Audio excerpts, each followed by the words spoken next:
365 দিনে আমরা 1 বছর করে ধরে রাখি, 365 দিনেরও পরে কিছু টাইম এক্সট্রা টাইম লেগে যায় পৃথিবীর পুরো সূর্যকে একবার পরিক্রম করতে। রেভলিউশন, যাকে বলা হয় রেভলিউশন।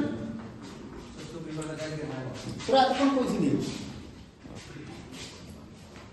যাই হোক, তাহলে আমরা অনেকটা সময় পরে আজকে আবার যেটা আমাদের ডিসকাশন আছে আর কি, সেটা হচ্ছে টিপিও রিগার্ডিং ক্লাস এবং তার সাথে সাথে একটা কুইজের, ছোট্ট কুইজের আমরা অ্যারেঞ্জ করি। কুইজে আমরা যে বিভিন্ন রকমের জিকে, বিভিন্ন রকমের কোশ্চেন আমরা যেগুলো এখানে বলি, সেটা হতে পারে সেটা শো অফ, হতে পারে তোদের ক্ষেত্রে কোনো দরকারে লাগবে না, বাট মাইন্ডের কোনো একটা কোণে গিয়ে সেই কোশ্চেনগুলো এমনভাবে গেঁথে যাবে যেটা এই জায়গাটার সিনটা মনে থাকবে এবং মাইন্ডে গিয়ে ওই কোশ্চেনটা গেঁথে যাবে।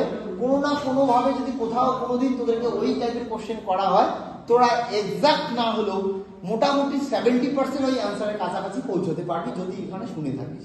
এটাই হয়, এটাই মানুষের ব্রেনে হয়ে থাকে। তা তোরা সেটাকে যদি উপেক্ষা করিস আমার কিছু বলার নেই, ঠিক?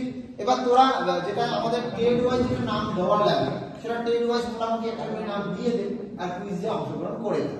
নাম দেওয়ার জন্য ছোট্ট একটা চিরকুটের মধ্যে 4 জনের বা 5 জনের করে নামটা তোরা লিপিবদ্ধ করে আমাকে দিয়ে দে। যদি কোনো টেডের একজন দেখিস, একজনেরই নাম, কোনো অসুবিধা নেই।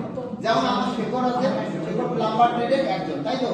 একজনকে একাই নাম, কোনো ব্যাপার না। নামটা দে, আমি শুরু করে দিচ্ছি। আর টিপিও রিগার্ডিং তোদেরকে একটা পিডিএফ অলরেডি তোদের স্যারেরা পাঠিয়ে দিয়েছে। পাঠিয়ে দিয়েছে কি তোদের? পাঠায়নি? পাঠিয়েছিল। ফিচারে আসেনি তো? ফিচারে আসেনি তো? ফিচারে একটা কোনো স্টুডেন্ট ওই তোমার ওই বন্ধুর কাছ থেকে নিয়ে নে ওই